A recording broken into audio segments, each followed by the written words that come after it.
不是萨萨。因着时节未到，屋子里还没有烧炕，冷空气从被褥掀开的缝隙中钻了进去，悄然而迅速地卷走好不容易积攒起来的热量。就这么一个动作，缩在他身侧的女童便抖了抖，眼睛尚未睁开，四肢像藤蔓似的缠了上来。这孩子和原生的感情很好，他病了这许多日子，小孩一声不吭就窝在他身边。江回几次三番的想把他抱走都不成，像一只执着的小兽。是我哪里露出破绽了吗？他已经努力的向记忆中的原主靠拢了，可谁知还是被看出了端倪，的眼泪掉下来。如果说开口之前心里还存着3分侥幸，那么这句回答依然彻底粉碎了他最后的一点念想。他的女儿真的死了。没有什么破绽，只是我就觉得你不是他。抱歉。江回又看了他一眼，眼泪落得更凶了。他实在是很伤心，眼泪顺着脸颊哗哗的流啊，不一会儿就将衣襟打湿了。可是他又实在很克制，生怕吵醒小女儿。你不关心女儿的去向吗？既然你来了，那我的萨萨想必已经去了。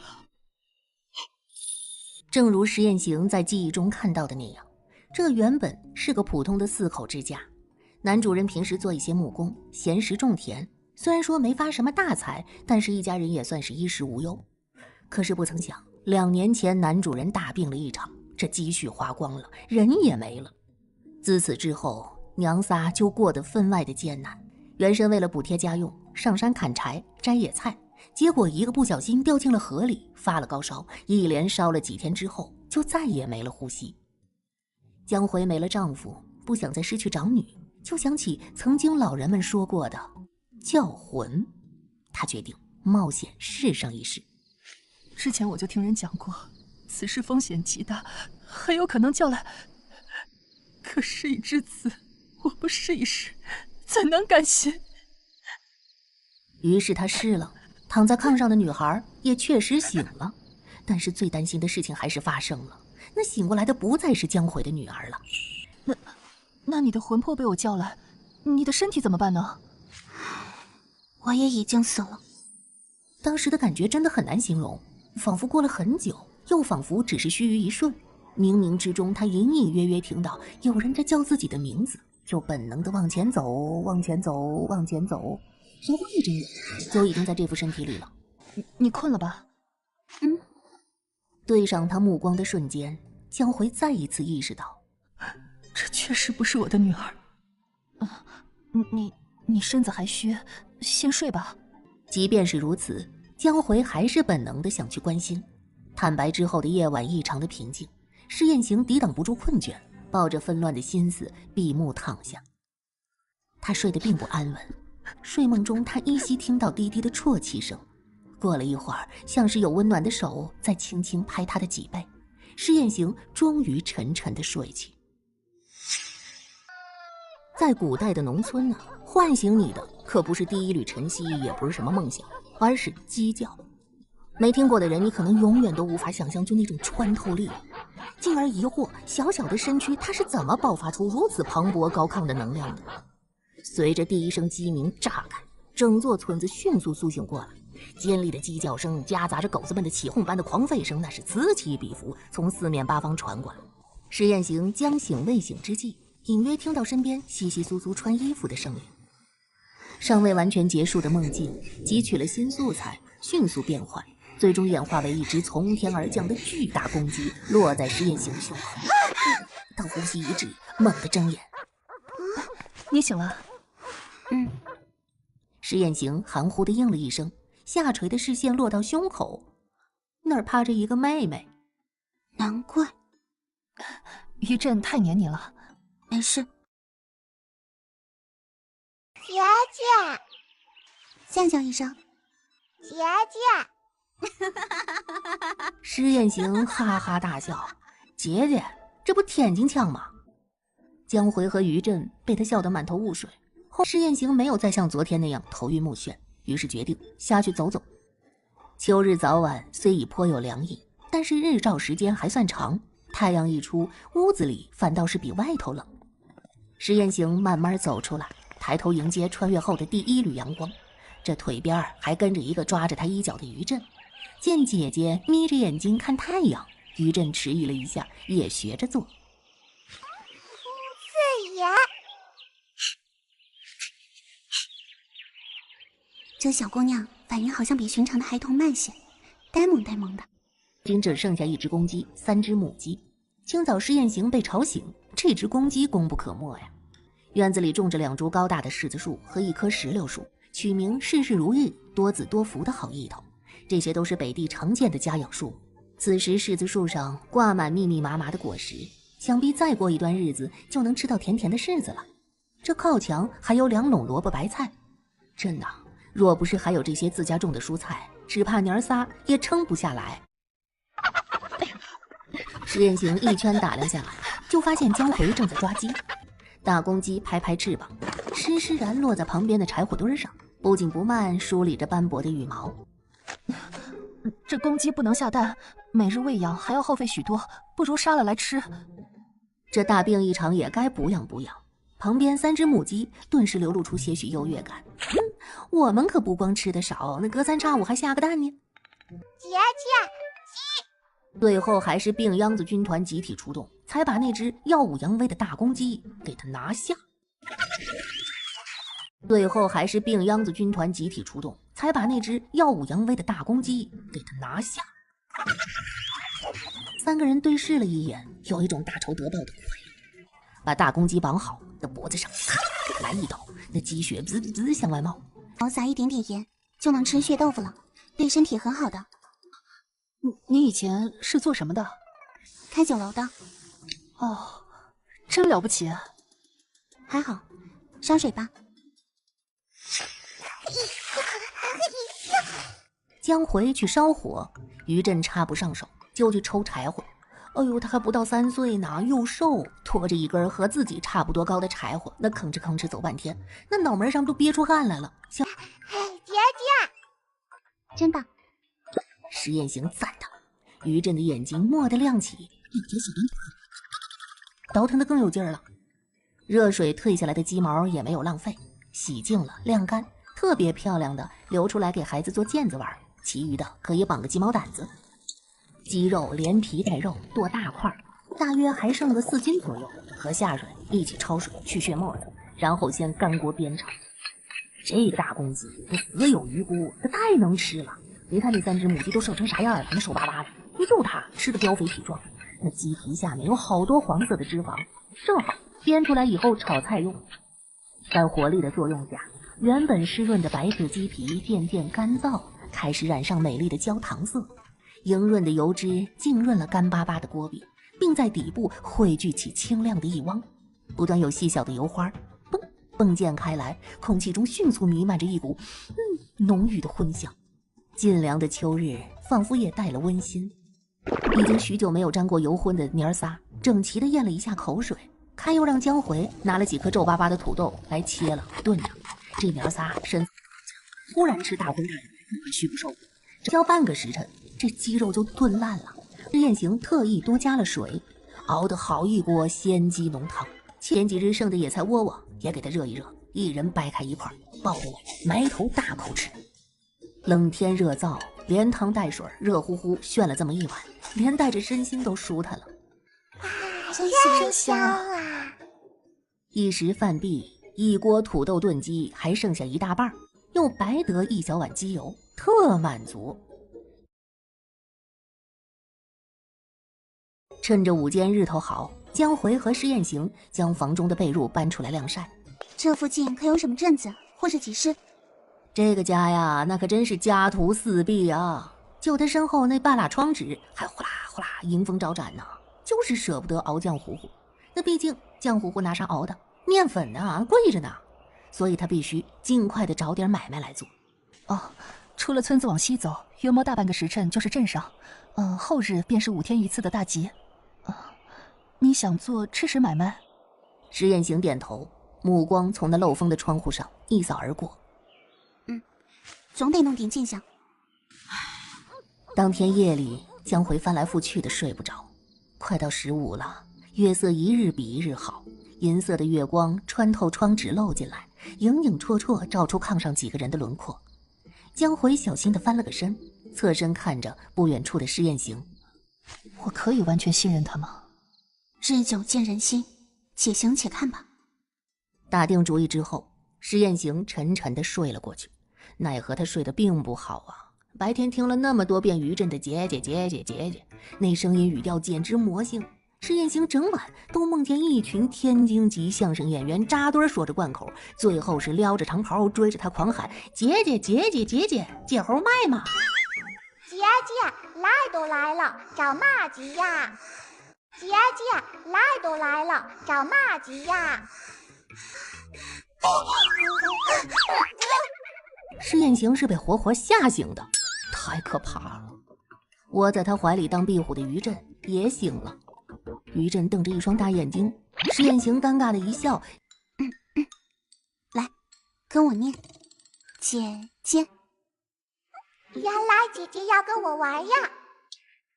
姐姐，姐姐，姐姐，穷算什么？这才是我穿越后的第一失败呀！没想到你这样喜欢于震。另一边，江回也醒了，见他如此耐心地带着次女玩，江回心中顿时一软，到底是个好人呐。施艳行用力地闭了一下眼睛，然后转过头看江回，特别诚恳地问：你有没有觉得于震叫姐姐的语调有点怪怪的？有吗？哎呀，小孩子嘛，牙齿都没长齐呢，大约过阵子也就好了。哦，多谢你带他说话，这孩子从小话就少。还从小？这毛丫头这会儿也不大。接下来的2天，施艳行大致了解了这个家的家底儿。关中活钱儿只剩下18个大子儿。过去一整个夏天，院子里菜圃中长了不少茄子、豆角，另有春日采摘的野菜。娘儿仨没有吃完的，全被江回摘下来洗净，做成菜干子了。现在都在那小厨房里收着呢。而且这会儿还有日夜生长的冬瓜、萝卜、丝瓜、南瓜和葫芦等几样瓜菜。虽然每种只有2、3株，但是也够他们娘仨吃了。暂时呢，倒也不用买。再过几个月，那萝卜白菜也就慢慢长起来了。哎呀，施艳行总算是微微松了口气呀。他也突然理解了为什么现代人都想有个空地种菜。蔬菜自由真的香，照这么看，即便不吃主食，一时半刻倒也饿不死。先别想了，吃饭吧。也好。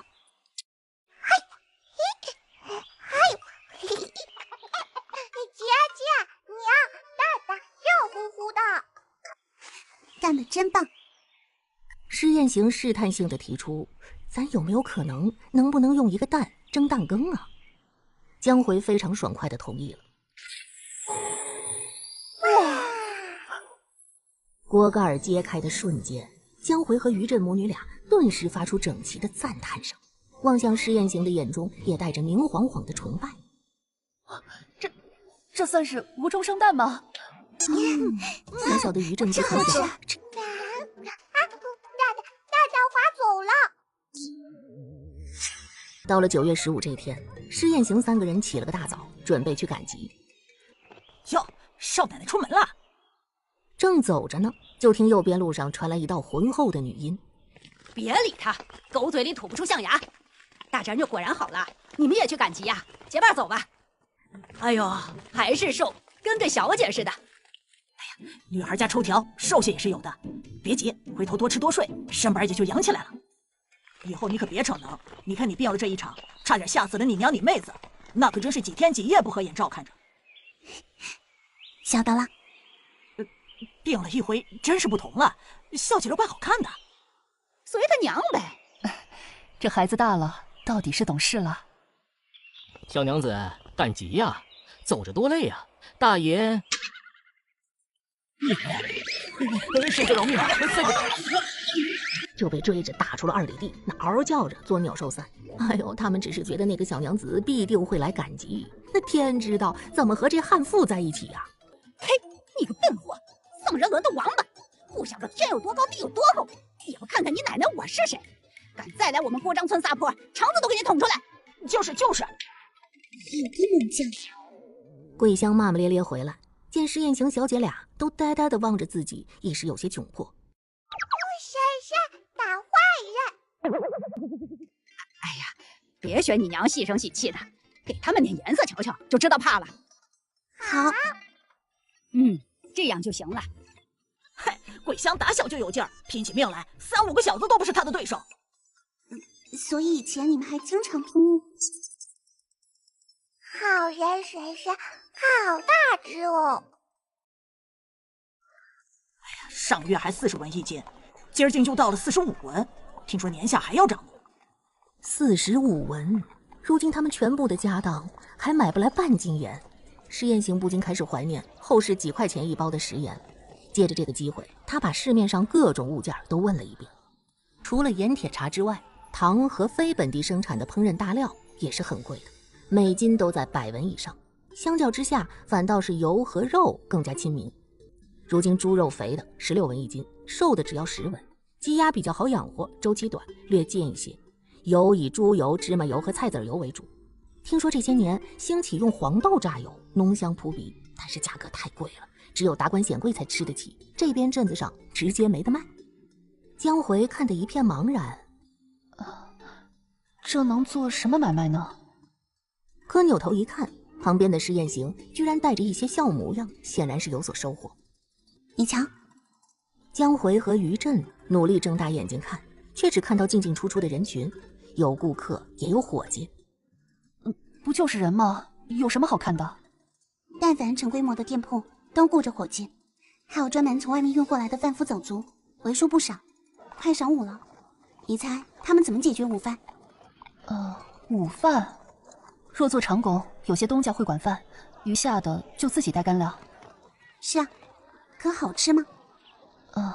自然不好吃。不好吃。如果这时候没有热乎乎的饭菜，价钱还比馆子便宜，他们会怎么选？盒饭，外出务工人员的首选。江回原本不大明白施艳行说的盒饭，可是如今听他细细拆开来讲，顿时恍然大悟。这是要做一个流动的小饭馆，花更少的钱就能有饭有菜，这都赶得上下馆子了，谁不爱啊？我看可行。买些大碗和筷子便罢。家里还有一辆江州车，木桶也有，将饭菜和桶子放到上面推着就好。哎呀，可惜牛卖了，不然套上板车更省时省力。可以，万事俱备，只差钱。哪来的启动资金呢？靠卖鸡蛋吗？家里一共才3只母鸡，还不是天天下。市面上鸡蛋1枚1文钱，想要凑够的话，至少得1个月以后。届时天会彻底冷下来，做街头生意更难。我还有一个银镯子，可以当了来用。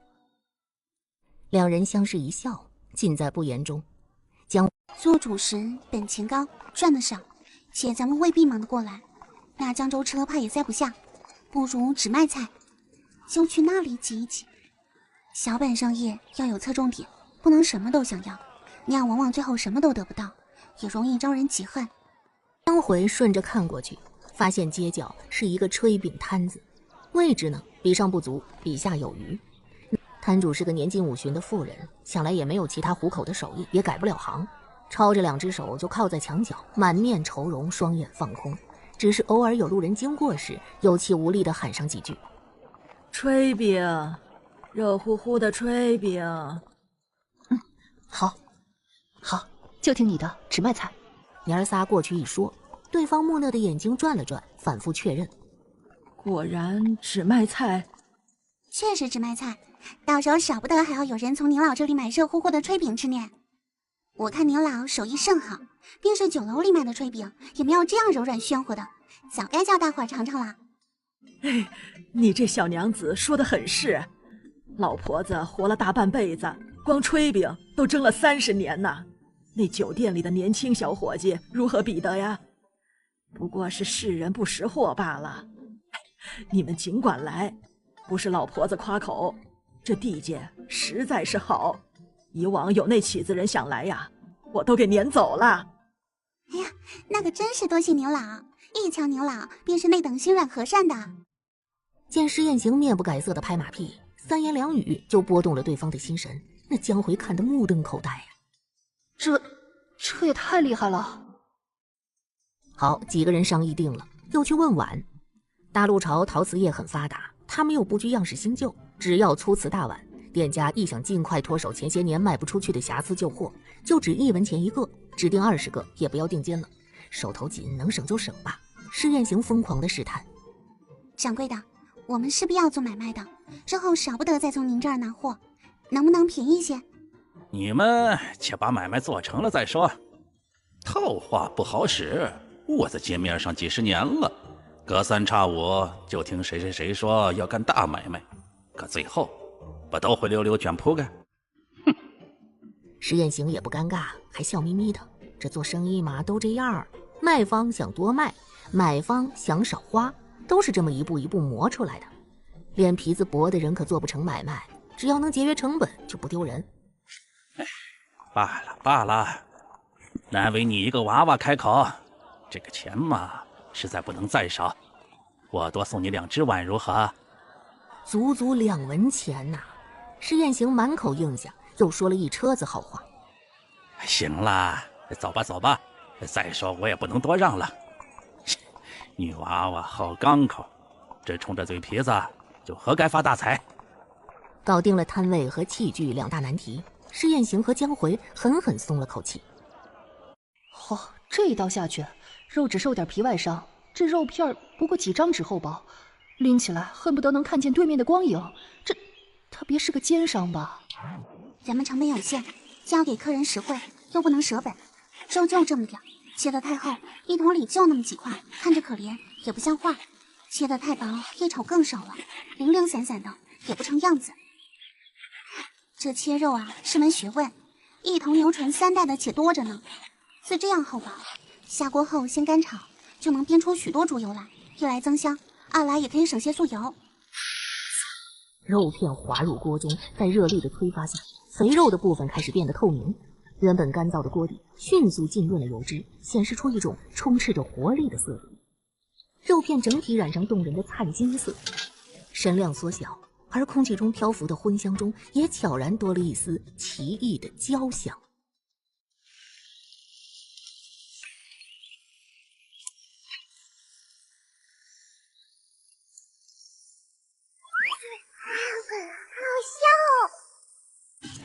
乖，别打扰姐姐啊！确实香得过分。以前我也炒过肉片，也是这个锅，也是这个火呀，怎么就没有这个味儿啊？想吃。等会儿给你吃。吃。肉片煸炒的差不多了，施艳行这才将切好的白菜放进去。这院子里的白菜没有长成，现在拔了可惜，倒是外面几层大叶子可以薅下来吃一吃，留着里头的几层接着长。尝尝。施艳行把菜放到桌上，于震吞了一下口水，小手蠢蠢欲动。好好吃哟，甜丝丝的，香喷喷的。这真的是白菜的味儿？那我往年熬的白菜算什么呀？但是为什么要叫盒饭呢？这看上去跟盒子没有任何关系吗？那是我老家的话。罢了，在这里就取个新名吧。既然是预备装在大碗里，那就叫大碗菜如何？很好啊，简单直白，很好懂，大俗即大雅。大碗菜。来，为即将开启的大碗菜事业干一杯。赵叔，就没个地方热一热？这又冷又硬的，掰开的茶口都火嘴，怎能咽得下去啊？狗子，你小子就是给惯坏了，出来做活的哪儿那么些讲究，还热汤热饭的伺候着。吃吧，多吃几回就习惯了。旁边一个相熟的汉子也这么吃，吃了几口就捂着胃，低声呻吟起来。狗子吓一跳。赵叔，你哪儿疼啊？胃疼呗。做他们这一行啊，比一般打零工挣得多，但吃的呢，就是年轻的时候的力气饭，拖粒儿、装袋、卸货、送货，拿人当畜生使唤，偏偏又不能好好吃饭。这风口里冷水硬干粮，几年下来，谁还没个老胃病啊？老娘还说让我吃些软和的，前儿啊，我一咬牙，还真就下馆子去了。结果啊，你们猜怎么着？好家伙，一顿饭吃了我28个大钱啊，一天白干了，都够买几斤肉了。我娘心疼的呀，直嘬牙花子。众人一阵哄笑，才刚要说话，就听街角一阵清脆的女声传来：“大碗菜啦，大碗菜，热腾腾、软乎乎的大碗菜，连汤带水的大碗菜，3样里真挑2样。冒尖的大海碗只要4文钱，只要4文钱，4文钱，4文钱，买不了吃亏，也买不了上当，走过路过不要错过。”啥菜啊？大碗菜啊？啊，才4文钱，热腾腾、软乎乎，连汤带水，累了半天了，趁热吃上这么一碗，得多舒坦呢。冷风吹在伙计们的脸上，一群人脑子里不断徘徊着这几个极富诱惑力的字眼。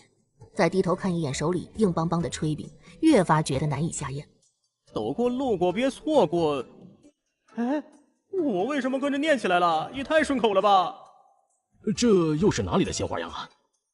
老卫兵犯了的老张是头一个被引诱的，他捏着那块戳人的干炊饼站了起来，一边探头探脑，一边喃喃道：“听着怪好的，要不先去看看？”我就是过去看看，又不是一定要买。他循着声音走了一段，发现原本卖炊饼的大娘边好像多了一辆江州车，车子上面绑着3个大木桶，木桶盖敞开一条缝，油汪汪肉乎乎的香气正源源不断地从那桶里飘出来。车子边上站着一个12、13岁的小姑娘，正满脸笑意，脆生生的吆喝：“背了一上午了，快来吃点热饭吧，只要4文钱。背了一上午了，快来吃点热饭吧，只要4文钱。”这样亲切的话简直就跟到家了似的。他旁边还有一个30上下的年轻女人，身量窈窕，还怪好看嘞。老张忍不住看了一眼，然后就不敢再看了。我吃完了，就是看看，可不能说没吃饭呢，不然就中计了。石彦行看着他手里捏着的那半块饼子，没有戳破，反倒更加的热情。是呢，今儿是我们第1天开张，大家都不熟，正该过来看看的。不如您上前来细瞧瞧，若中意呢，过几天再来照顾我们的生意也是一样的。若不中意呢，扭头就走。他生得俊俏，口齿又清脆，就这么呱唧呱唧说起来，让人无法拒绝。等到老张回过神儿，愕然地发现他已经站在大桶边了。不对，我什么时候过来的？这2条腿有自己的主意。不过来都来了，要不就看看。已经被饭馆坑过一次的老张故意板着脸，眼睛却忍不住往那桶里看。这个呢是肉片溜白菜，那个是猪油萝卜炖粉条，还有一个是丝瓜炒蛋。您随便挑2样，就往这大海碗里使劲装，只要掉不出来就成。猪肉、猪油，这可是荤菜呀，竟然只要4个钱！我的乖乖，老张听得暗自心惊啊！哎呦，要了命了！看来这些菜之后，谁还吞得下干面饼子？要不，可我自己带了干粮啊！于震，好不好吃啊？于震，谁呀？老张四下一看，发现刚才只注意桶里的菜了，居然没看到板车边还站着一个半截高的奶娃娃。小姑娘抱着刚才她看过的那种大碗，笨拙地挥舞着勺子，哎呦，那吃的头也不抬。好吃！小孩是不会骗人的，哪怕他不回答呢，光看这小猪崽拱食的样儿，就知道有多好吃。老张最后的防线彻底崩塌了。来一份，就要那个猪肉炒白菜和丝瓜炒蛋。好嘞。够了，万一掉地上多浪费啊！要不削我嘴里算了。哎呦，还有些烫手呢，看看这才4文钱呢。猪肉边缘微微带点焦黄，肥肉的部分透亮啊！这谁切的肉啊？刀工怪好的呀！也不用找地儿了，老张就这么站着，狠狠扒了一口。先吃的是猪肉片炒白菜，一入口他就惊呆了。不对呀，咋这么香啊？白菜帮又脆又甜，白菜叶又软又嫩，混着猪肉的香和浓，这他娘的过年了呀！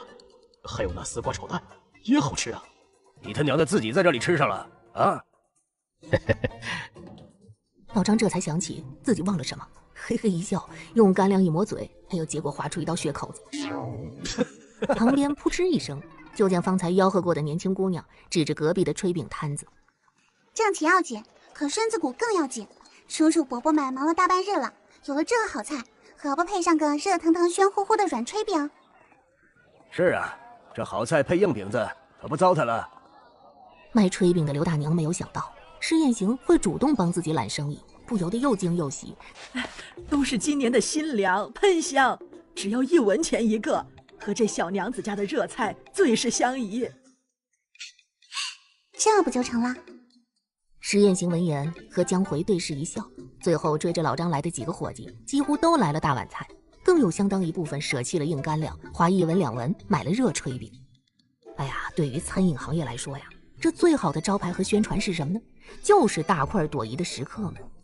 方才大碗菜许久不开张，可这会儿6、7个壮汉站在那儿吃得稀里咕噜，哪怕不饿的人，我跟你说都能给他勾出3分食欲来。不到1个时辰，那3只桶空了。哎呀，这滋味真不错呀，还实惠。你们明儿还来不来啊？来，怎么不来？再过几天，菜还会变花样呢。蝴蝶，姐姐，花！这么喜欢花，那咱们摘2朵回家好不好？会痛啊！说着，于震做了一个龇牙咧嘴的表情，好像自己也跟着痛起来。江回走过来，跟着一起蹲下，伸出手轻轻碰了碰柔嫩的花瓣。对呀，这花摘下来几天就死掉了，若是真的喜欢，怎会如此？施艳行本能地觉得这话里有话，下意识看了他一眼，发现江回眼神飘忽，显然不知道想到了什么，但绝不会只是在说话。跟他的过往有关吗？死掉，就是像爹爹那样。江辉怜爱地将小女儿抱起来，亲亲她的脸蛋儿，眼底迅速沁满悲伤。原来他不仅失去了一个女儿，也没丈夫了。抱歉啊，这大好的日子，我却忽然说这些。生老病死，喜怒哀乐，人之常情，你不必这样说。人死不能复生，死者已矣。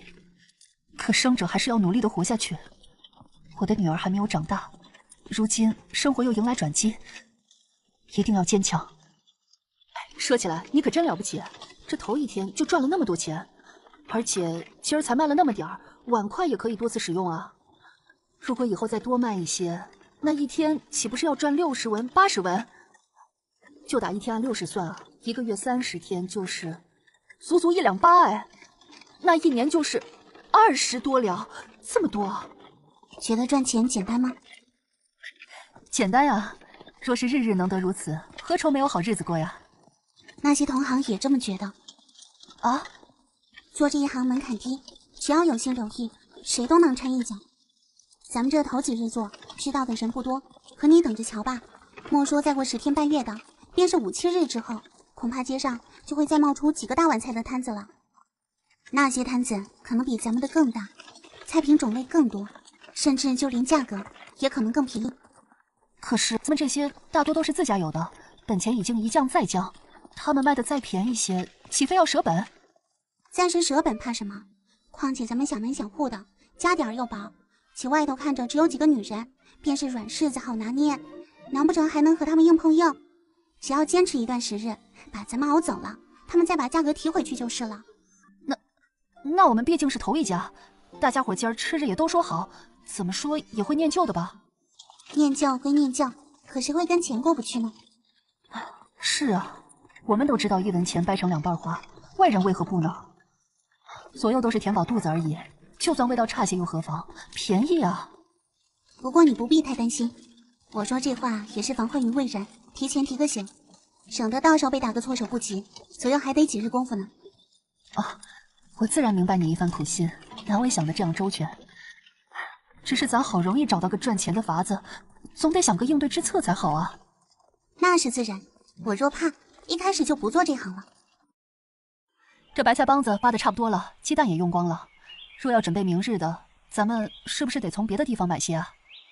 白菜成熟的时节还没到呢，外层叶片虽大，也禁不住这么做呀。暂时不用，明天咱们换个新花样，还有那么多土豆、南瓜、豆角干子等等，大家也吃个新鲜。说的也是，这样啊，他们就更爱来了。喜新厌旧乃人之本性，头一天吃新鲜花样你觉得稀罕，第二天再吃也觉得不错，可要是连着吃3天，哪怕滋味再好，食客们也会觉得好像缺了点什么。俩人把菜放到木桶里装好。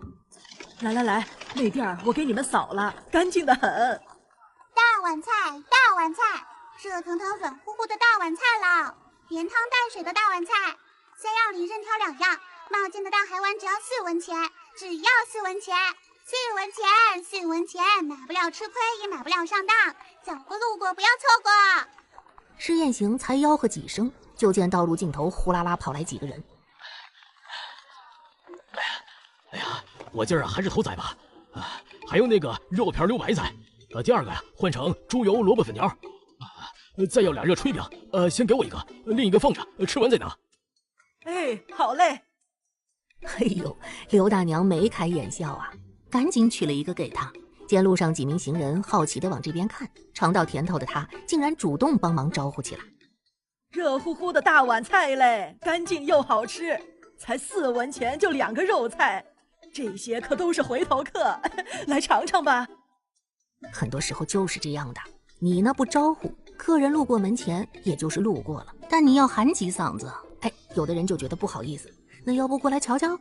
新来的一个人惊喜道：“哎，这个倒是不错，哎，还真是热菜呢。这些都是4文钱，肉虽然少，但确实有。2个4文。”于震伸出2根短短的小手指，奶声奶气。昨儿姐姐和娘说了好几遍，他都记住了呢。哟，还带着个孩子呢。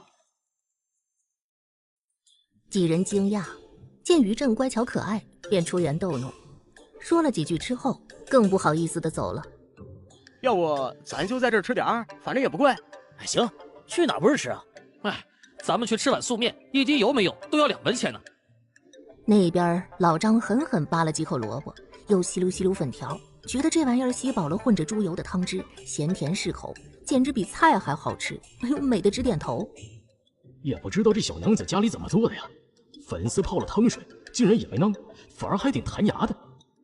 老张指着狗子笑道：“这小子昨儿吃美了，今天呢还没下工呢，就念叨着要来吃大碗菜了。”众人纷纷发出善意的哄笑，那臊的狗子面红耳赤。你小子简直比个大姑娘还腼腆啊！如今说几句就这样，以后娶媳妇儿还了得？众人笑得越发大声，狗子脸上红得来像是要滴下血。我家里啊也种了几颗豆角，每年夏天呢吃都吃不完，简直看都想吐了。可小娘子你手艺好啊，竟别有一番风味，真了不得呀！大家伙儿喜欢就好了，若吃的好了，还得劳烦诸位帮忙告诉旁人去。这没得说。昨儿啊，我跟车马行的几个同乡还讲呢，他们呢馋得了不得呀。哎呦，说曹操啊，曹操到了，那不是？好你个老张啊，这是伙同外人讹我呀！那是黄兵，看着不像好人，其实啊很仗义。若有什么事啊，找他好使。别听他胡沁啊，不过是给人干活的，能有什么本事啊？小娘子，若要3个菜可怎么算呢？您这样照顾我们生意，3个菜便算作5文吧。那边老张等人不干了，半开玩笑半认真。我们咋没这么好啊？几位大哥、叔叔、伯伯们也没问呢。罢了罢了，我看你们都是2个菜，1碗3个菜，这怎么分呢？便给我整1碗这个豆饺子，剩下2个再拼1碗吧。天气晴好，中午的日照很充足，晒得人身上暖洋洋的。黄兵等人结结实实扒了热菜热饭，那身上逼出一层薄汗来，对着细风这么一吹，大叹畅快。诸位洗洗吧。昨天晚上他仔细想了一回，客人们端着碗吃饭，难免弄得手和嘴上都是油，况且他们娘儿几个也忙得出汗，若是边上有水洗一洗，就会很方便。小娘子端得细致，既如此，就洗一回。说罢，纷纷上前接过勺子，果然舀水洗手。那边狗子胡乱站了一遍要走，忽然觉得腿上有些阻力。糟，娘和姐姐都说人要干干净净的，可这个哥哥却不是，羞脸。我洗了，你刚才没看见？瞧瞧，你小子自己平时大大咧咧的，如今竟被个奶娃娃笑话啊！两位爷，我们来了2日呢，怎么不见有衙役巡街呢？嘿嘿，我们算哪个牌面的货呀？不过是卖苦力的罢了，怎么好成爷呢？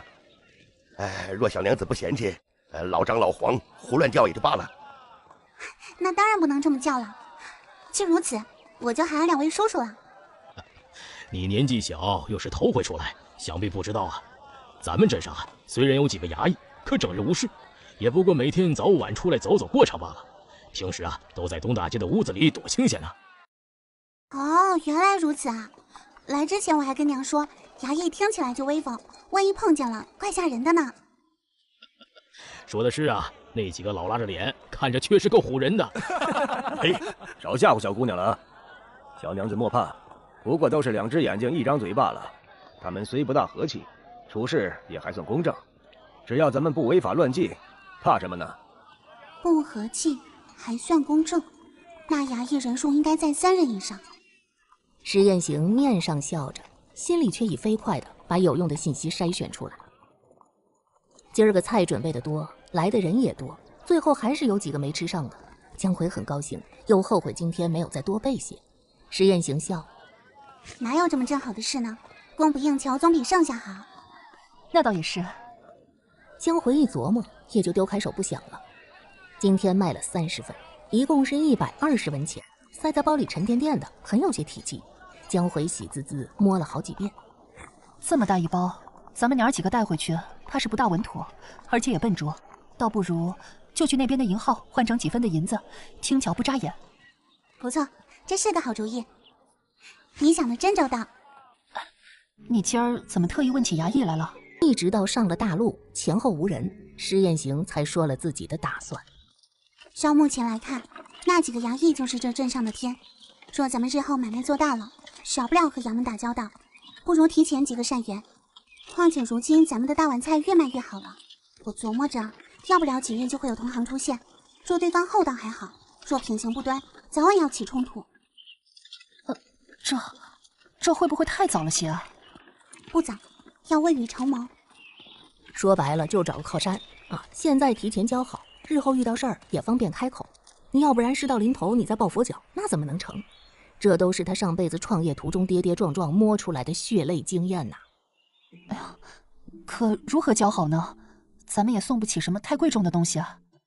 这个不急，先认识了，慢慢再来。若不认识，上来就送东西，又暂时没有事要办，人家也不敢要啊。好的开端就是成功的一半，先混个脸熟，搞个好印象，剩下的就好办了。那几个衙役眼下虽然在镇上，但毕竟是县衙的人，就有回去的可能。若他们回去，这就是咱们在县衙的人脉，结识于微末，关系更牢靠。日后去了事半功倍，即便回不去，也可以通过他们结识县衙的人，总比咱们没头没脑闭着眼睛瞎撞强。县城，今儿才是卖大碗菜的第3天，就在想去县里的事儿了。这生意真能做到县城吗？如果能，会是怎样一番光景啊？这拖家带口的去哪儿来着？昨儿午后我们就找你们来着，结果不在。没成想啊，今儿敲门也没人应。这家里也没个进项，这几日啊，就琢磨着去镇上卖点吃食，故而不在。哎呀，这2日我们在家里忙着做被做棉袄，也没得空过来，不然好歹也能搭把手。可还有本钱啊？有的有的，多谢挂念啊。豆婶儿可是遇到什么事了？瞧着脸色不大好。嗨，别提了，正要跟你们说这事儿呢。哎呦，可烦死我了！他都巴巴2天了。哎呦，瞧你这郁闷样，这到底是怎么了？村里来了贩卖私盐的了，正好你们要做买卖，要不要买些？什么价呀？25文1斤。早知道当时就不那么心急了，但凡多等2天，同样的价格都能买2斤了。吃亏，忒吃亏了。这可是将近1半了，如此实惠，朝廷怎么可能进得了？他这2日就在村口那间破屋里猫着，你们若是要，我这就叫他送过来。这是村长知道吗？嗨，村里来了外人，他老人家怎么可能不知道？这是上下一心了。想来也是，村长也是人，是人就得吃饭，吃饭就得放盐，谁家手头也不宽裕，能省点就是点。江回却不大愿意有陌生人来自己家，一来是不习惯，二来家里没有高大健壮的男人。你想啊，万一那盐贩子见屋子里只有他们母女3人，起了歹心，那怎么办？左右没几步路，还是我们过去吧。小于震也是累狠了，脑袋一沾枕头就睡得人事不省。都是上好的盐，比起咱们日常吃的官盐也不差什么了。确实不错，虽略淡些，但没有怪味儿。是吧？有时候官盐还不如我们的好呢，这可是外面难见的好货，极纯。一共有多少？既然是好东西，不如多买些，买到就是赚到。我这里还有11斤，若是你们要的多，我还可以叫兄弟们再送，2天之内凑出200斤不成问题。打扰了。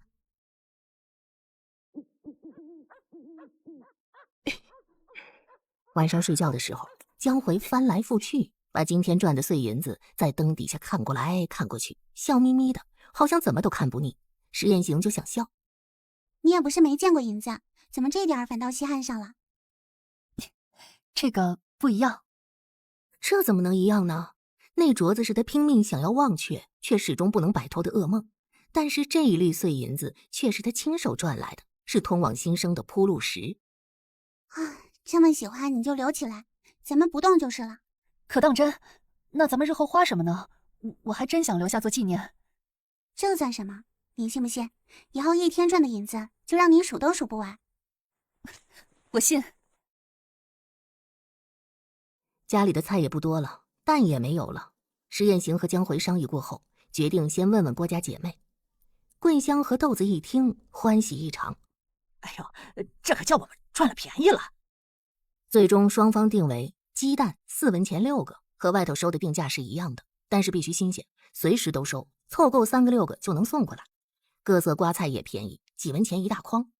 豆子的婆婆知道了，亲自挑了1大筐好的丝瓜、菠菜送过来。都是自己胡乱种的，这哪好收钱呢？江回硬塞了钱，倒把个老太太臊得面红耳赤。日后若再收，一定挑最好的。难为人家孤儿寡母操持点营生不容易，有这等好事儿，先想着咱们。嗨，这还用您老说？我们岂是那等不知好歹的？菜挣钱。玉珍啊，娘和姐姐今天带的东西太多了，没法抱你。这样，你先去豆子婶婶家玩一会儿，我们很快就回来，好不好？别不要我！这孩子生的年月不好，打小就没享过福，可也从来没有离开过我身边。不是不要你，是太远了。你看那么多东西，是不是？于晨自己走。姐姐，于晨自己走，不要抱了。要不然就带着，反正车上这么沉，咱们走到一半也得歇一歇。于震之所以反应这么激烈，应该跟过去的一段时间家里先后折了2个人有很大的关系。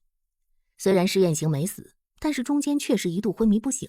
小姑娘生怕万一离开，母亲和姐姐会再也看不见了。拼了！出门前，江回往牲口棚里看了一眼，那儿有一辆闲置的牛车，还曾经有1头牛。买牲口，一定要挣钱买牲口。于震虽然不哭了，但是情绪低落，紧张且发蔫儿。见江回在前面拉车，小朋友就在施彦行的身边推，他那小胳膊短儿也使不上什么劲儿，一着急手落空，就脸朝下扑在地上，闷哼一声。江回回头看了一眼，眼泪止不住了。不等人来扶，小姑娘自己一声不吭地爬起来，抿着嘴又来推车。施彦行眼眶一酸，差点落泪。大爷的，我施彦行2世为人，何曾这么惨过？走到半道上，母女3人停下休息。于震忙拿出自己的水壶给他们喝水，他热得小脸通红，碎发打湿贴在腮边，又眼巴巴地看着。于震有用的，别不要我。咱们于震啊，有用。咱们于震最棒了，刚才你帮着推车，我们就轻松多了。真的。买头牲口吧。行。哎呦，小乖乖，这是怎么了？哎呀，江辉叹了口气，三言两语的说了。刘大娘见他眼睛也有些发红，这分明是哭过，她跟着叹气。哎，可不是嘛，儿女就是娘身上掉下来的肉，一会儿不见就想得慌。哎，不怕你们笑话，老婆子我这么大年纪了，要不是没法子，也不舍得离家呢。是啊，您老也怪不容易的。我男人死得早，倒是有个儿子，又娶了房媳妇儿，生了孙子。原本倒也过得去，唉，奈何前些年儿子出门做活摔了一跤，下半身不能动了。如今托你们的福，没人能剩几个钱儿，都好了。哎呀，儿子儿媳有了笑模样，每天蒸炊饼也有干劲儿了。哭着哭着，他忽然又笑了，被晒得黑红且满是褶皱的老脸上流露出满足和幸福。江回也跟着笑，缓缓吐了口气。会更好的。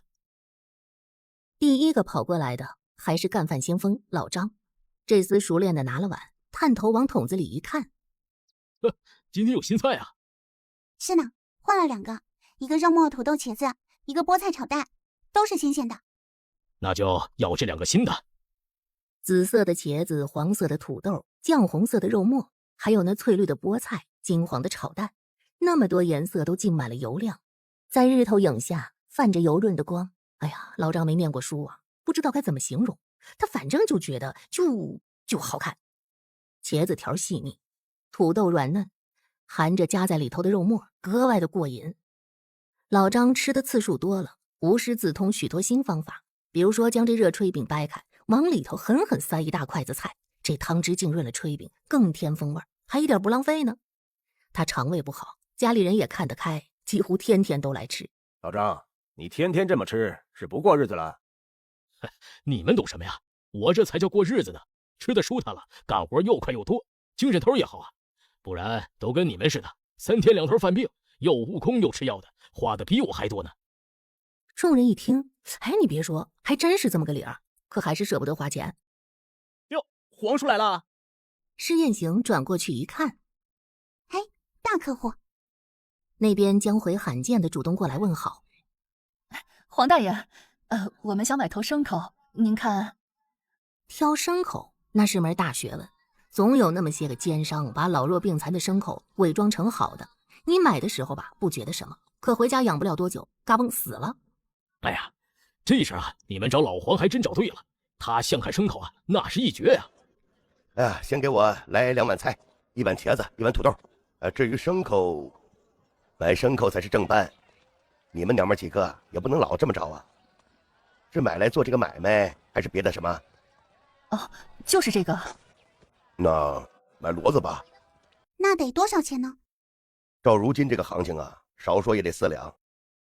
这样，明天就是大吉，你们有空早点来，先在市面上问问。不过他们看你们是女的，又年轻，不懂行，少不得蒙骗。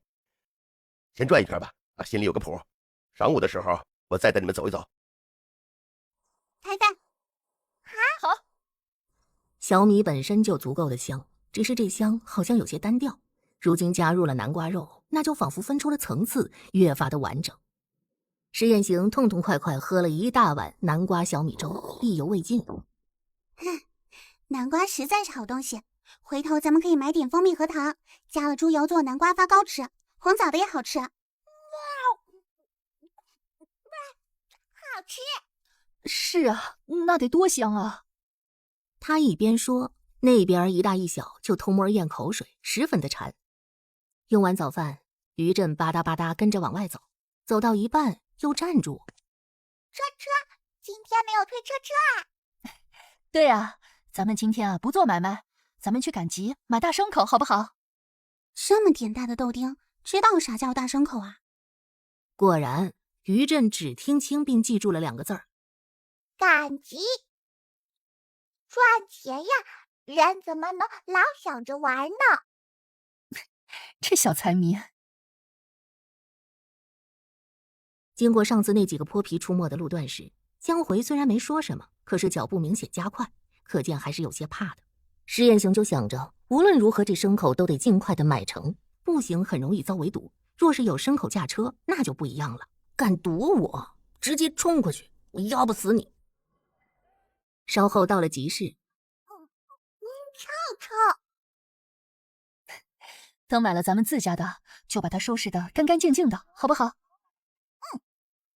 于震的小脸皱皱巴巴，点点头。他一抬头就和一头牛犊子对了眼。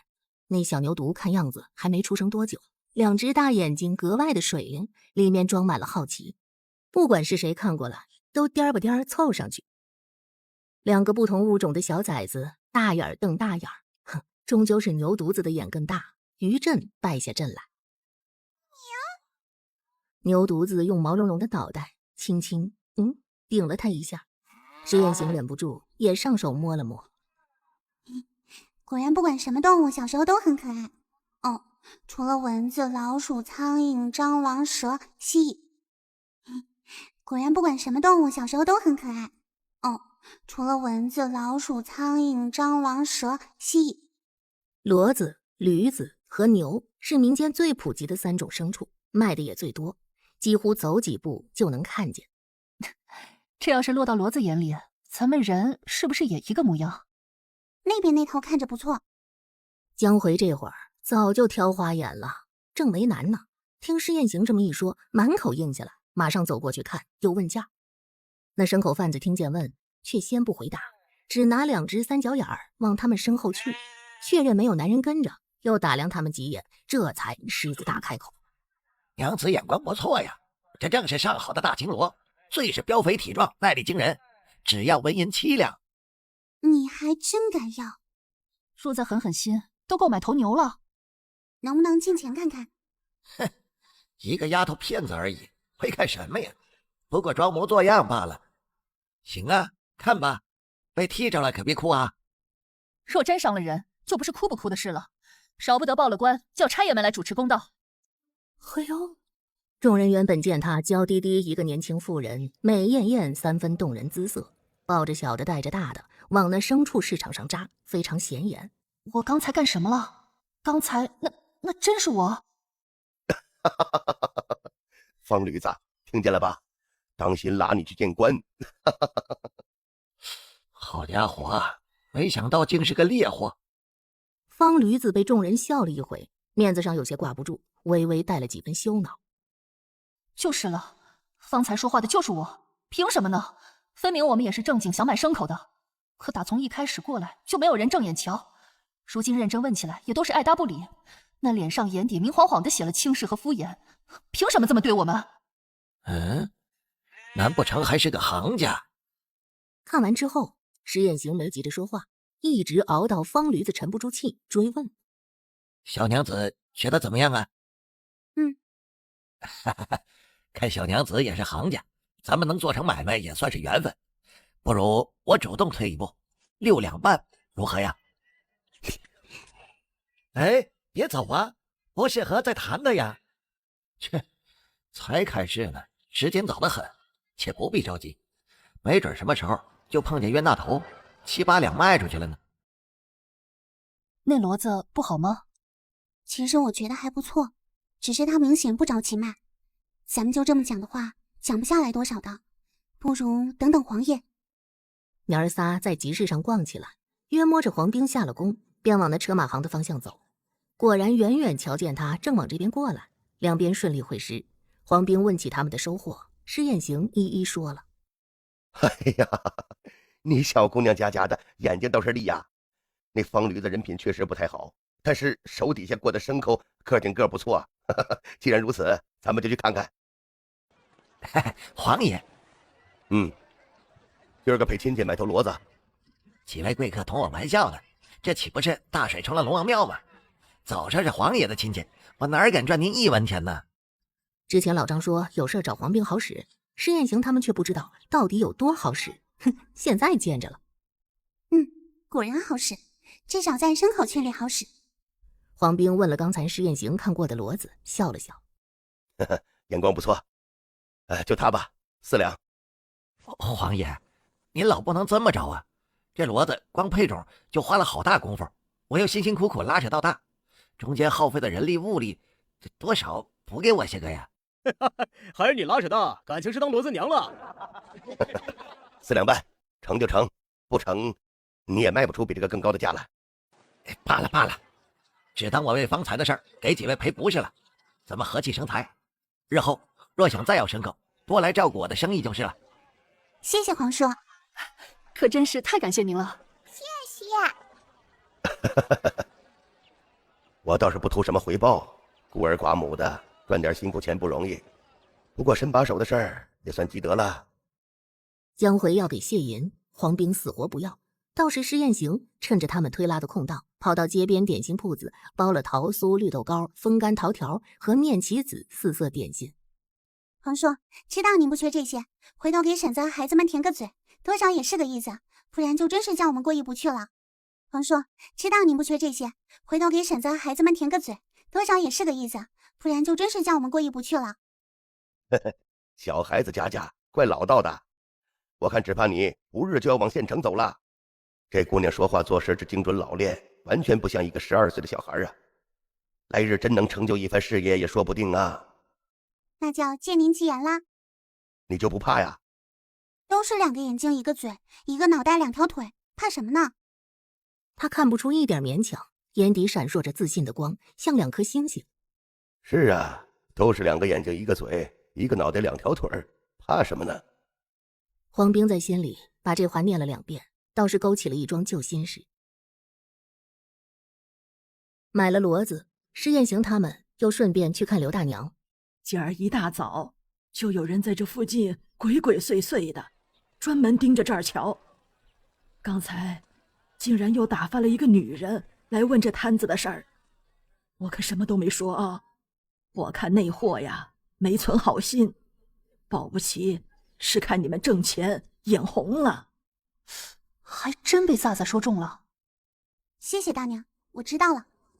大娘你看，这是我们刚买的骡子。骡！哎呀，这可是头好牲口啊！多谢您老提醒，赶明儿我们就又回来了。这回有了骡车，一定能多弄2个菜，到时候您老的热炊饼就更好卖了，只怕一个人还忙不过来呢。忙些好，忙些好，若没得忙，岂不就要干巴巴等死了？告别了刘大娘，于震趴在江回怀里逗弄后头的骡子，看他抖一下耳朵就跟着笑，也不知道乐什么。江回问施艳行：“还真来了，咱们怎么办啊？”你知道东大街的小衙门怎么走吗？哦，知道。今天带的银子还剩多少？1两多吧，原本预备着请皇爷吃饭的。够用了。请问几位差役？什么事儿？我们娘儿几个在田头街上吃了个摊子卖饭时，想问问怎么交税。人家来问交税了。哼，这世上他只见过逃税的，还第一回见着有人主动上门要交税的。你们一家？外子2年前病过，留下我们孤儿寡母没个进项，来做点小买卖。进来坐吧，抱着孩子怪累的。不了。我长得也不吓人吧？哎，你们支的什么摊子啊？多大呀？平时几个人操持啊？一日内进账大约多少啊？施艳行仔细说了，这倒不必交。朝廷律法明文规定，若是摊子或5人以上，或连续10日流水400文以上，方需交税。你们安心做买卖就是了。又问具体地址在哪儿啊？卖的什么呀？应该是要去亲自核定。施艳行都回答清楚，又递上点心和酒。我们初来乍到，什么都不懂，还望诸位差役多费心。不用，不必忙这些了。日后你们呢，只要正经做买卖，不虚作假，不违法乱纪，什么都不用怕。东西啊，都拿回去吧。母女对视一眼，慢吞吞退了出去。为首的衙役才要回屋，却见施艳行又窜了回来，二话不说，放下酒壶就跑。几位差役，家里没有吃酒的人，拿回去白瞎了。几位爷吃几盏解解乏吧。母女三人早就没影儿了，年轻衙役跟着出来笑。娘嘞，别是个兔子了吧？好长腿子。为首的衙役低头看着地上的酒，兔子可没这么大的胆子。头，这酒咋办呢？哎呀，留下吧，以后巡街啊多照开些。娘们儿几个没个倚仗，保不齐又受排挤啊。若迟疑不收，怕要担心死了。买了好点心，没想到竟送不出去，不知道能不能退。别退了啊！这点心里有糖有蜜，可贵着呢。来，忙了这么些日子，赚了钱，咱们呢也舔舔嘴儿。好，好酥脆的外皮，好浓郁的枣香。果然，点心给人带来的愉悦是任何主食都无法比拟的。啊，好吃啊！这是什么好东西？好好吃哦！真好。又是新的一天，施宴行在院子里洗菜，于震趴在牲口旁边和骡子鸡同鸭讲。罗罗呀，姐姐做的肉肉好吃哦，你有姐姐吗？斜对过的母鸡们那意见大得很呐，这骡子一来，他们简直一夜失宠。骡子悠然地嚼着干草，时不时拿嘴巴轻轻拱一拱于震。秋日的清晨凉飕飕的，谁能拒绝温暖的毛茸茸呢？施宴行将其中的一斤肉切成20块，每块约合25克，也就半个鸡蛋那么大小。先煸出一些猪油，再加入一些素油，然后放入葱姜蒜并各色大料爆香，再加一勺糖，再约摸1两烧酒，烧开之后小火慢炖。这个时候香味就出来了。香啊！今天先用1斤肉试水，说好卖，明儿再多卤。等煮几天肉，随便往里面丢点鸡蛋、豆腐、芋头都香。施宴行炒菜的时候，江回把许久未用的板车收拾干净。有了骡子，那真是方便极了。3个人走得比平时晚，到的却更早。还没到平时摆摊的地方，老远就见那儿停着一辆江州车，卖炊饼的刘大娘叉着腰，正和一对中年夫妇争论着什么，对方毫不相让，场面一度非常的激烈，又引来许多百姓的围观。见施宴行从骡车上跳下来，哎呀，快来，有人要抢你们的地方。大街人人走的，什么叫他们的地方？施宴行让江回和于震先别下车，免得误伤。凡事讲个先来后到，这几日我们一直在这里，诸位街坊都是瞧见了的。你这么做不地道吧？是啊，就是说的是先来后到，你这不是明抢吗？分明是看人家买卖好，红了眼。啊？谁说的？谁说的？哪个放屁呀？那男人却盯着施宴行他们的骡车看个不停。不是说只是江州车吗？怎么今儿来了骡车？看来是真赚钱啊！这买卖还真就抢定了。江回在车里气得够呛啊。于震虽然小，却也意识到这不是什么好事儿，鼓着腮帮子气呼呼的：“坏人！不许我们卖菜菜的都是坏蛋！”双方正闹得不可开交，忽听外面有人喝道：“吵什么？散了，散了！”这不昨儿那位年轻衙役吗？闹什么？没什么。没什么，我大老远就听见你们骂街，别以为这里是自家，真的镇上没人管了。那差役年纪不大，威风却不小，看上去就不好惹。那夫妇俩被骂得直缩脖子，又丢人，恨不得找个地缝钻进去。衙役骂完又问：“究竟发生什么事了？”我们想在这里做买卖，谁知那刁婆子不让。胡说八道！前儿我都瞧见了，分明是人家这娘们几个早就来了的，知不知道什么叫先来后到？其实他们晌午根本就不巡街，你瞧见个屁呀！知道。知道了还不走？这么大这么长一条街，那里，不是地儿啊！飞过来抢人家的，这是什么道理？那衙多谢差役，差役。别多礼。哎，行了，你们快开张吧，快到饭点了。差役怎么这会儿来巡街了？不是说只有早晚2趟吗？头儿打发我过来瞧瞧。咦，怎么这么香啊？这是卤肉，今儿头一天卖，要不您在这儿吃了再走？乖，我也不是没吃过好东西，可这也太香了吧！上月老头子做寿时炖的大肘子，有这么香吗？没有，绝对没有。红棕油亮的一汪浓汁中，整整齐齐码着几排肉块，俱被染成同样美丽的色泽。阳光映着油光，恰似那丰腴的美人，越发的动人。怎么卖啊？给我来几块。对不住了，头儿，诸位兄弟，我先吃了再说。你敢尝一尝就是给我们面子了，要什么钱呢？我不差这点儿，犯不着做那样没皮没脸的事。小孩子家的，做什么这般油滑呀？施艳行一怔，那边江回见对方坚持，吞吞吐吐说了价格。3文钱一块。这个价格绝对会让大多数的食客望而生畏啊！你要这么算，1斤肉才多少钱呢？你这么小一坨，你敢要3文呐？但是真的好吃的，我们加了很多油，还有各色大料和白糖，都是上好的材料，就是成本太高了。不过差爷，今儿我们才卖。差爷啊，你说什么？罢了，多少钱啊？先来2块再说。给我随便弄个大碗菜，剩下的都要卤肉。江回让这巨大的惊喜砸晕了，还在发懵呢。感情人家是真的不差这点啊！有钱万岁！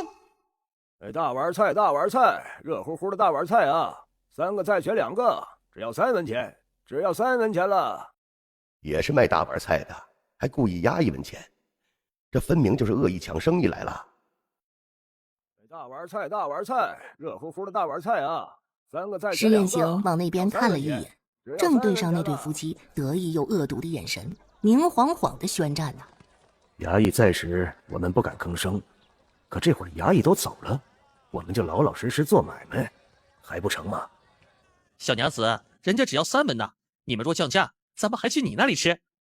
不降价的，我们就值这个钱。不就差1文钱吗？咱就爱这个味儿，不去。干饭先锋老张又到了，闻言他不在意。还是多谢诸位照顾我们娘俩的生意。哎呦，老天爷啊，你还炖了肉啊！卤肉，好吃的。这样，这味儿能不好吃吗？这就是平安说的那菜。哎呦，可不是嘛，还巴巴叫人弄回来给咱们尝。哎呦，正热乎呢，我先尝一个。母亲尝尝，想来二弟眼界甚高，若没有3分本事，恐怕入不得他的眼呢。哎呦，这个味儿好。哎呀，我这几日啊，正有些上火，这牙齿疼痛，吃不得那些硬物。这个既有滋味又软烂，配粥正好。哎呀，且不论你们怎么想啊，倒是合了我的脾胃。这好吃，我觉得比咱们家的厨子做的好。旁边他妹妹也点头。你要再让二叔买吧。也未必真就比咱们家的厨子好，许是你们平时吃腻味了，如今乍一尝了外面的味道，自然觉得不同。好吃就是好吃嘛，那我们也天天吃糖呢，怎么没吃腻啊？郑毅连着吃了2块，微微闭着眼，细细品了一回。确实不错。白担心了。二叔平时都吃这个吗？那我以后长大了也要进衙门。胡说！你一个郑家的长子长孙，进什么衙门？晚间郑平安回来，换过衣裳，给父母请安。那卤肉尝了吗？味道还不错吧？听说明儿还有卤蛋呢。极好，我就着这个呀，竟比昨儿多吃了半碗粥呢。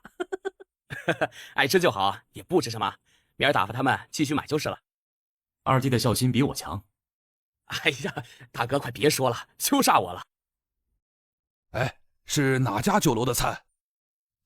是个开了没几日的小摊，平时卖大碗菜的，好像昨儿才开始卖这个。小摊儿？那掌勺的是谁啊？好像是个10来岁的小丫头。胡说八道！娘！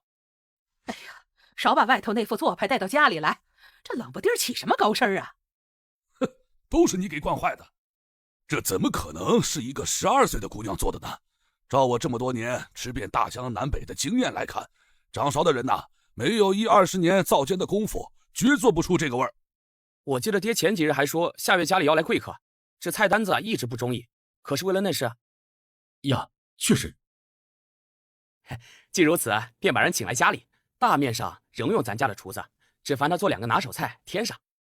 二弟想得很是周到，若这厨子得用，自然是锦上添花；若不得用，有自家厨子撑着，也不至于落了空。去府上做菜？是呀，大娘子和小姐也一并去住2日，全当玩耍。那几日务工的费用一并算在辛苦费里，不必担心。我听见了什么呀？郑家，就是那个武功县部王郑家，请去做菜，可以吗？会不会太过打扰了？哎，家里倒还不缺屋子，打扰什么呀？作为武功县有头有脸的人物，如果与郑老爷子搭上线，能发挥的余地可就太多了。这绝对是目前为止能抓到的最好机会。去，哪怕当天下刀子也要去。那咱们就这么说定了啊！10月初8那日，派人去韩昌村接，你们只带几套换洗衣裳就成了，其他的呀，一概不必操心。第二天走在送货的路上，江回就担心：哎呀，万一那衙门里的人不给钱怎么办啊？说老实话，我也没有十足把握，因为这次主动权不在我们这边。官本就那么回事儿，做得好了是官，做不好了就是匪。哎呀，那怎么办呢？这已经说好了，也不能不送了呀。兵来将挡，水来土掩，天无绝人之路，没什么大不了的。说白了，他在赌除了郑平安和头领之外的4个衙役也没那么坏，赌现在他们这仨瓜俩枣还入不得对方的眼。赌赢了自然好，若赌输了，了不起就是每天白做一份卤肉呗，吃人嘴软，拿人手短，总不至于坏到白吃白喝还欺负人吧？要是真到了那一步，就去县衙告状，豁出去了，光脚的不怕穿鞋的。我去就好了，我是个小孩子嘛，一般人都不会跟孩子较真。江回看着他露出手上的血泡，你这是？姐疼？没事儿，不疼。石彦行摸摸他的小脑袋，他一挑眉，利落地跳下车，转头抓起食盒。苦肉计。厨子嘛，谁手上没点老茧呢？血泡多磨几年就成了，上辈子他就是这么过来的，疼着疼着就习惯了。只是没想到，还有利用这玩意儿的一天，这也算意外之喜啊。差爷，我来送卤肉了。这么早？正让送过来味道好，也怕误了差爷们用饭。是香，明儿你再来送，顺道取食盒吧。哎，好嘞。哎呀，疼！哎，疼！好辣，但是好吃啊！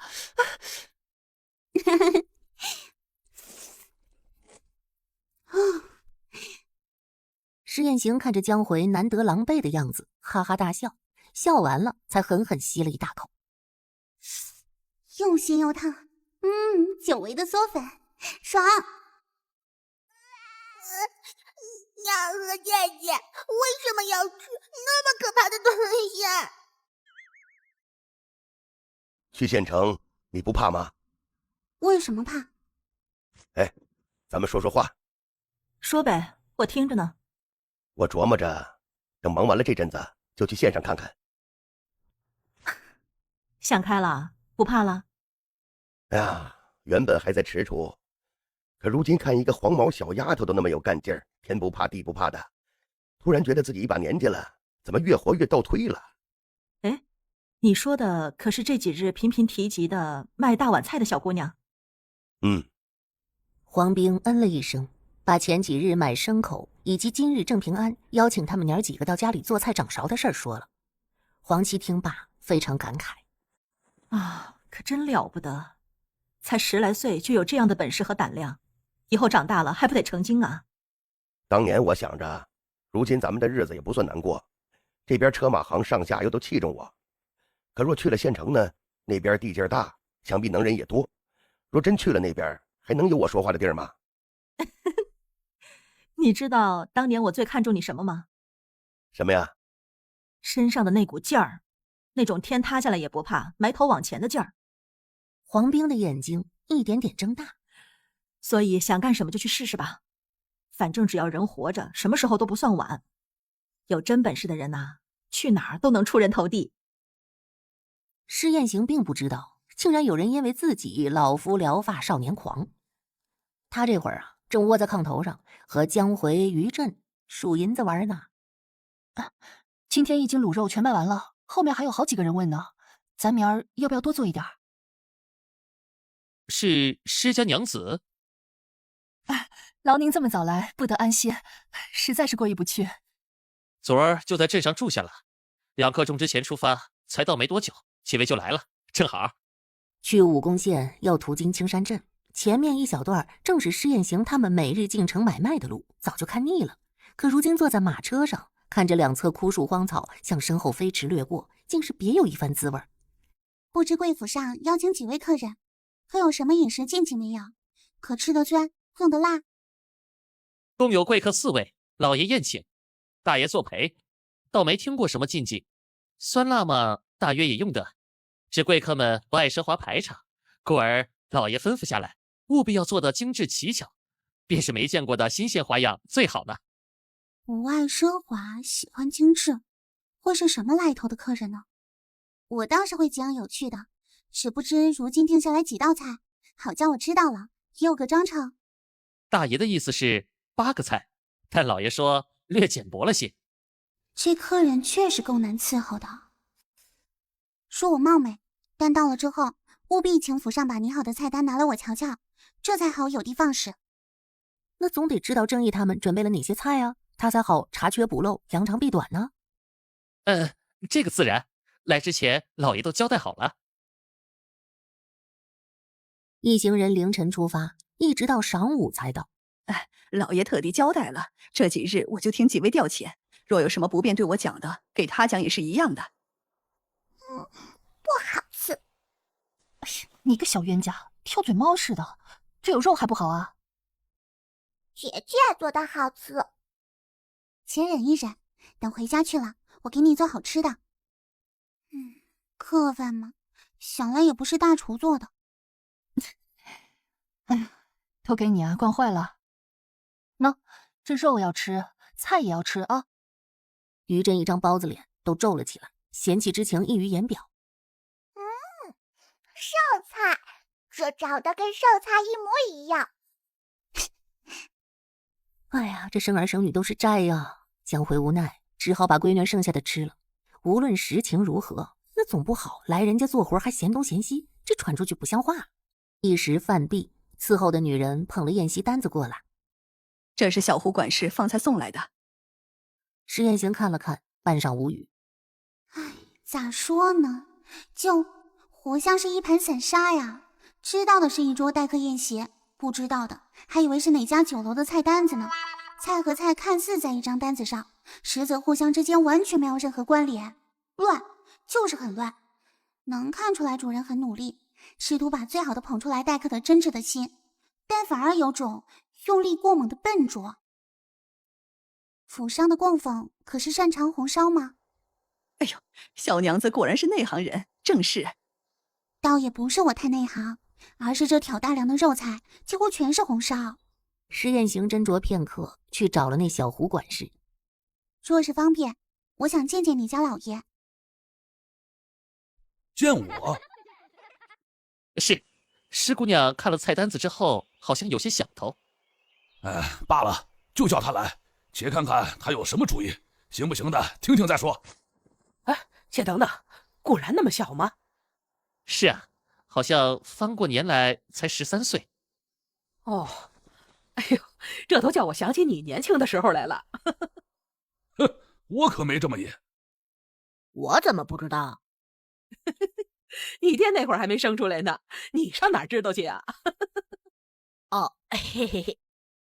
老太太笑了一场，对小胡管事说：“哎呀，难为他这么点的人，又有这么大的主意，拖家带口混饭吃不容易呀。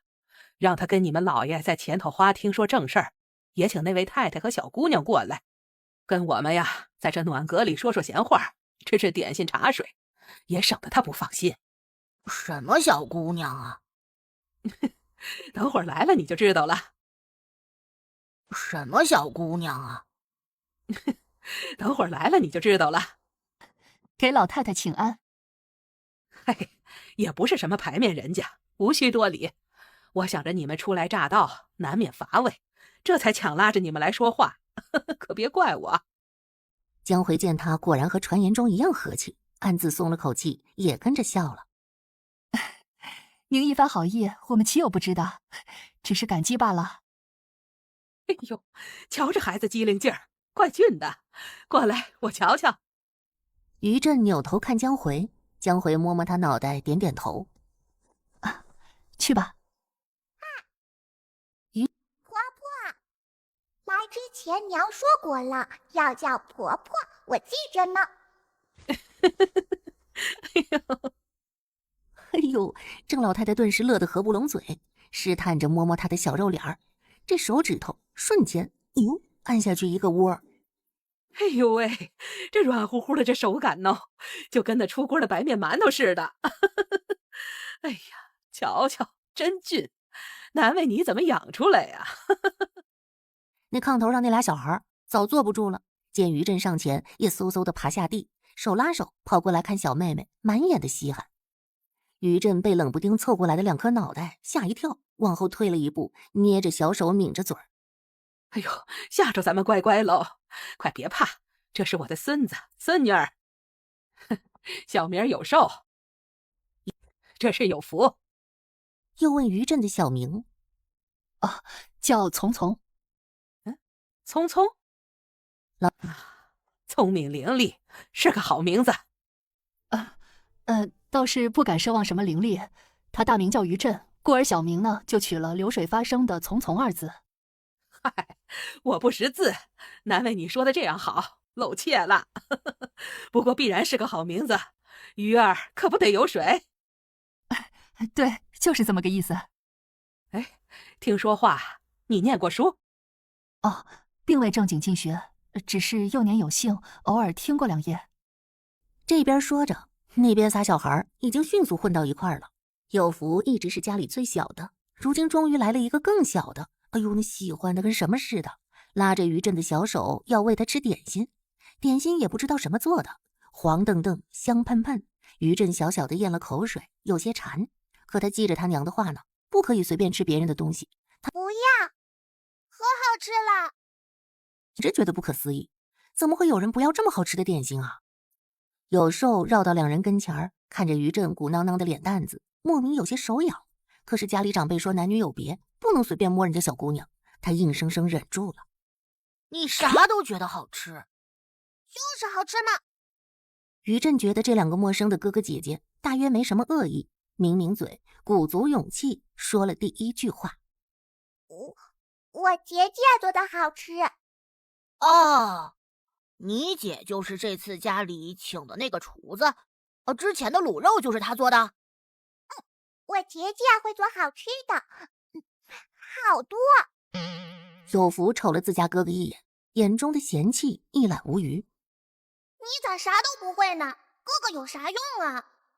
有姐姐真好啊！这次过去若是顺利，菜单子必然是要变的，但郑老爷子也不可能立刻相信我，待到那时，少不得露2手。照这么看，是进行得很顺利了。实际上确实也还不错呢。施艳行和郑义会面之后，非常直白地说了自己的想法，对方思虑良久，没说好，也没说不好。家里并没有你要的材料。什么凉拌腐竹？腐竹是啥？腐烂的竹子？那玩意儿真能吃啊！还有酸菜，酸了的菜，关键是郑家也没有啊。这些我都自己带了。哦，好嘛，这是有备而来呀。我这么大的时候有这么多心眼吗？因着明日要举办待客晚宴，除一应菜蔬要用当日新鲜的之外，各色重要食材都已备齐了。靠墙的大水缸里养着几尾大鱼，肥壮的腰身一甩一甩，活力满满。瓷盆里早就泡发了海参、鲍鱼、瑶柱等干货，预备着用。施艳行早就猜到可能会有现场考核，所以午休前就将这腐竹泡发了一些。此时浅黄中透着白嫩，莹润润的一盘，竟真有几分竹子披丝时的风格。郑义看了一回，愣是没认出这是什么做的。施艳行卖了个关子，回头您尝尝再猜。这不吊人胃口吗？哼，若果然好吃，回头宴席上我也要这么吊别人胃口。小小的人儿往那案板前一站，活像脱胎换骨，好似跟方才那个笑意盈盈说话的姑娘判若两人，非常有说服力。不知道什么时候起，大厨房留守的俩婆子都看呆了。郑家是有厨房供奉的，是一位姓赵的大师傅，今年40多岁，正是年富力强的时候，眼光高得很。这么多年不都这么做的吗？咋忽然就不行了呢？听说又请了别的厨子，赵师傅顿时觉得自己被轻视了，好像别人看自己的眼神都不大对劲儿了，难免就有些不乐意。好像确实不比赵师傅差啊。两位婶子，可有现成的面团没有？啊？问你们有没有面团？啊，有。赵师傅吩咐了，晚上蒸蘑菇鸡丁馅的包子，正发着面呢。用。要了面团，石彦行又挑了一点上好的五花肉，加了姜末、葱末，剁成细细的肉馅子。剁好了肉馅，傍晚郑平安像往常一样下衙归来，刚进门就闻到一股陌生又浓郁的香气。今儿怎么这么早用饭？小厮哪里知道啊，正忙着吸口水呢。郑平安觉得不对劲儿，下意识加快脚步，一路冲到饭厅。结果一抬头，就见亲爱的家人们围坐一桌，中间的桌子上摆着几个空荡荡的盘子。啊，发生了什么？怎么不等我就吃饭了？他有点委屈，有时候那小子还有些幸灾乐祸的嚷嚷：“二叔，你今天回来晚了。”是你们吃早了。啊，并不是用饭，这不是那位施家的小娘子做了几个菜试水，我们尝尝，就略尝尝。我见了厨子，一口整的都不给我剩啊！郑如意向后斜靠在大圈椅里，满脸艳足的摆摆手：“二弟，一家子骨肉，谈什么你的我的，生分了啊！”什么骨肉？这脆弱的亲情简直不堪一击。到底老太太疼儿子，犹豫再三，指着自己餐盘中一块没有吃完的腐竹：“儿啊，尝尝。”我不再是娘亲最疼爱的好大儿了。他憋着气，充满屈辱的举起筷子，一口下去，越发的悲愤了。这到底啥？多好吃啊！看着嫩生生的，入口极有嚼劲。那么许多褶皱里藏了那么多汁水，酸酸辣辣，开胃极了。这叫腐竹，没吃过吧？厉害！跟你玩吧。你是妹妹吗？那是妹妹。那你喊我声哥不就成了？那要是鱼仔是你妹妹，她不也就是我妹妹？是于震，才不是鱼仔。那妹妹是我妹妹，姐姐不也就是我姐姐？啥姐姐妹妹的？啥姐姐妹妹的？有时候和于震被他绕得有点猛，然而有福自己已经理顺了，而且越想越觉得行。小姑娘炮弹似的冲到门口，冲着里头正低头商量事儿的石彦行和江回动情地喊了一声：“这怎么个情况？”呵，弄明白原委之后，江回笑得不行。哎呦，这到底是小孩子啊，这般直白可爱。姐姐，这是我姐。喜欢？不要。姐，我想给妹妹玩，你就让她拿着嘛。你这声姐喊的也挺干脆的。家中长辈不都说吗？出去了嘴要甜，年轻姑娘喊姐姐，年纪大的喊姨姨，准没错。哎呀，这陀螺这样精巧，小少爷就自己留着玩吧。我是男子汉了吗？早就不玩这个了。好嘛，6岁的男子汉。告诉姐姐，喜欢陀螺吗？喜欢。对，喜欢就是喜欢，要诚实的告诉姐姐。人家把喜欢的东西送给你，那你是不是要回赠点什么？于震皱巴着脸想了半天，小心翼翼的摸上荷包，满脸肉痛。他只有这个宝贝。可这是姐姐做的，不舍得。如果想交换，回去姐姐就给你做个更好的；如果不想，就不换。这是姐姐给于震，我们一起玩。